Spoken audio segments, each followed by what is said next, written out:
Hello students and welcome to another video of law with Ali. आज की video में जैसे लास्ट टाइम हमने एक सिनेरियो क्वेश्चन सॉल्व किया था, इस वीडियो के अंदर हम एक ऐसे सॉल्व करने जा रहे हैं और वो ऐसे एक ऐसा ऐसे है जो कि इस दफ़ा आने की बहुत ज़्यादा चांसेस भी हैं।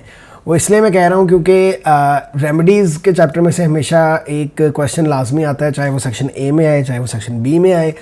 अब मई जून में जो समर्स के पेपर थे 2023 के, उसमें इक्विटेबल रेमेडीज़ का ऐसे आया था और लास्ट पेपर्स में कॉमन लॉ रेमेडीज़ का जैसे जो डैमेजेस होते हैं उसका ऐसे क्वेश्चन आया था। तो इस दफ़ा दोबारा डैमेजेस पे क्वेश्चन आने का चांस कम है। अब दोबारा इक्विटेबल रेमेडीज़ का क्वेश्चन आ सकता है, हो सकता है। आई ना कैम्ब्रिज को एक अजीब सा कीड़ा हुआ है जो उन्हें बहुत तंग कर रहा है, तो उस कीड़े को मद्देनज़र रखते हुए हम कुछ भी सजेस्ट तो नहीं कर सकते। अब ख़ासतौर पे जो P2 में एस के साथ हो गई है उसके बाद तो भाई डर ही लगता है। इक्विटेबल रेमेडीज़ का ऐसे ही आपके सामने स्क्रीन पे शो हो रहा है। ये इस ऐसे का जो टाइटल था वो था assess the extent to which equitable remedies in contract law achieve justice. तो ये इक्विटेबल रेमेडीज़ के ऊपर है। इस ऐसे को जब हम शुरू करेंगे तो इसमें भी AO1 और AO2 का डिफरेंट करके मैं आपको बता देता हूँ। मैं पहले AO1 की एग्जांपल आपको देता हूँ कि AO1 नॉलेज एंड अंडरस्टैंडिंग के अंदर क्या क्या आएगा। इसमें सबसे पहले आप जनरल प्रिंसिपल्स लिखेंगे कि नेचर क्या होती है, इक्विटेबल रेमेडीज़ होती क्या हैं और उनकी नेचर क्या होती है, जिसको आपको पता होना चाहिए कि इसकी इक्विटेबल रेमेडीज़ की जो नेचर होती है वो डिस्क्रेशनरी होती है। वो कोर्ट डिस्क्रेशन पे देता है, कोर्ट मजबूर नहीं होता देने के लिए। फिर हम डिस्क्राइब करेंगे इक्विटेबल रेमेडी स्पेसिफिक परफॉर्मेंस होती है, उसको डिफाइन करेंगे, उसके एग्जांपल्स देंगे कि यूनिक गुड्स हों या डैमेज वुड नॉट कॉम्पनसेट हो, जिसमें कोहन वर्सेस रोशे और बेस्विक वर्सेस बेस्विक के केसेस आते हैं। फिर हम एक्सप्लेन करेंगे इंजंक्शंस को। इंजंक्शन जो है वो एक दूसरी रेमेडी है, इक्विटेबल रेमेडी है, जिसके अंदर उसकी डिफरेंट टाइप्स बता देंगे इंजंक्शन की। इंजंक्शन होती क्या है, उसकी डिफरेंट टाइप्स क्या होती हैं। उसमें वार्नर ब्रदर्स वर्सेस नेल्सन का हम केस भी दे देंगे। फिर हम रेसियन को डिफ़ाइन करेंगे, उसको डिस्क्राइब करेंगे, उसके करैक्टरिस्टिक्स बता देंगे। फिर हम रेस्टिट्यूशन को डिफ़ाइन करेंगे कि वो कब कब अवेलेबल होती है, कब कब दी जाती है। फॉर एग्जांपल अनजस्ट एनरिचमेंट के लिए यूज़ होती है, उसमें नैश वर्सेस इनमैन का हम केस दे देंगे।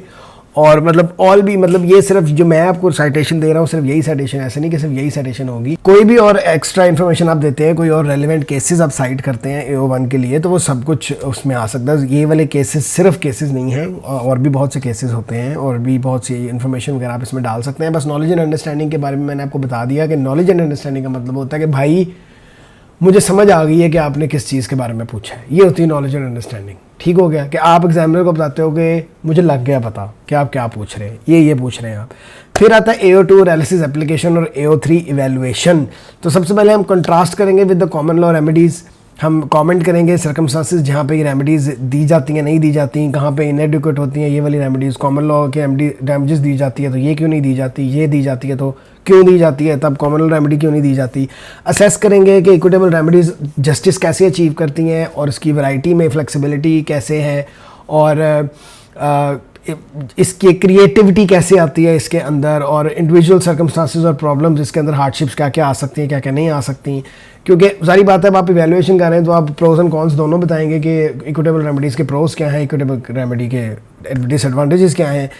डिस्कशन करेंगे इंडिविजुअल केसेस को, उनको आप शो करेंगे कि जैसे किस तरह इन केसेस के अंदर इक्विटेबल रेमेडी यूज़ हुई और किस तरह इन केसेस के अंदर जो है वो जस्टिस अचीव की गई इक्विटेबल रेमेडीज़ को यूज़ करके। उसके बाद हम असेस करेंगे टू व्हाट एक्सटेंट ये रिस्ट्रिक्शंस होती हैं वो यूज़ की जाती हैं यूज़ ऑफ इक्विटेबल रेमेडीज़ में, and how do they prevent justice.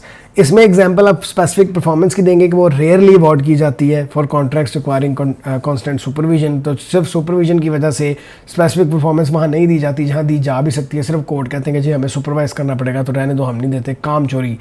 फिर इंजंक्शंस जो है रेयरली मैंडेटरी हैं फॉर सिमिलर रीजंस, और कोर्ट्स जो है वो रिलक्टेंट होते हैं इनको देने में प्रोहिबिटरी इंजंक्शंस को in personal service of contracts to prevent specific performance by the back door, जिसमें वॉरेन वर्सेस मेंडी का केस आप यूज़ कर सकते हैं। और ये जो केसेस मैं आपको बता रहा हूँ अगर आप इनके फैक्ट्स को रीड करें तो आपको ज़्यादा अच्छी समझ आती है।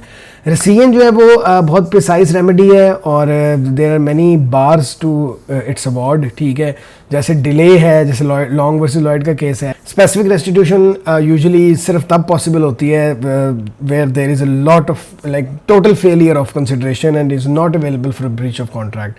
तो रेस्टिट्यूशन जो स्पेसिफिक रेस्टिट्यूशन वो ब्रीच ऑफ कॉन्ट्रैक्ट के लिए अवेलेबल ही नहीं है, और वो कंसिडरेशन भी का जब टोटल फेलियर ऑफ कंसिडरेशन हो सिर्फ तब दी जा सकती, वरना दी नहीं जा सकती। इस तरह के जितने भी अगर और भी वैलिड रिस्पॉन्सेज आप ऐड कर दें इसके अंदर, तो वो आपकी एनालिसिस, एप्लीकेशन और इवैल्यूएशन में आ जाएगा। ठीक हो गया। तो ये ऐसे इस तरह हम स्ट्रक्चर करते हैं। अब फिर मैं दोबारा आपको बता दूं, जैसे मैंने पहले बताया था कि ज़रूरी नहीं है कि आप नॉलेज एंड अंडरस्टैंडिंग पहले लिखें और एनालिसिस, एप्लीकेशन, इवैल्यूएशन बाद में लिखें। आप साथ साथ भी अपनी नॉलेज और अंडरस्टैंडिंग दे सकते हैं और साथ साथ भी उसको इवैल्यूएट कर सकते हैं। अगर आपका राइटिंग स्टाइल आपको दूसरी तरह ज़्यादा सेटिस्फाई करता है कि नहीं मैं साथ साथ इवैल्यूएट करूँ, तो आप कर सकते हैं। बस ये याद रखिएगा कि आपने 2 बातें बतानी हैं एग्जामिनर को, बल्कि 3 बातें बतानी है एग्जामिनर को, कि वो चीज़ होती क्या है, जो सवाल पूछा है वो किस बारे में है ये बता दिया आपने, वो काम होता कैसे है, चलता कैसे है, उसकी एप्लीकेशन कैसे होती है ये बता दिया आपने, और उसकी इवैल्यूएशन कर दिया आपने कि क्रिटिकल एनालिसिस उसको दे दिया, उसके प्रोस एंड कॉन्स बता दिए, डिसएडवांटेजेस एडवांटेजेस बता दिए। ये 3 चीज़ें अगर आप फुलफिल कर लेते हैं अपने ऐसे में, no matter how you write it, ऊपर नीचे करके या साथ साथ करके, एग्जामिनर ने ये 3 चीज़ें ढूंढनी है आपके ऐसे में, और अगर ये 3 चीज़ें आपके ऐसे में हुई तो आपका essay is going to be a perfect essay, साथ साथ आपने केस एग्जाम्पल्स भी कर दी हो। तो hope this video help. I will see you in the next video.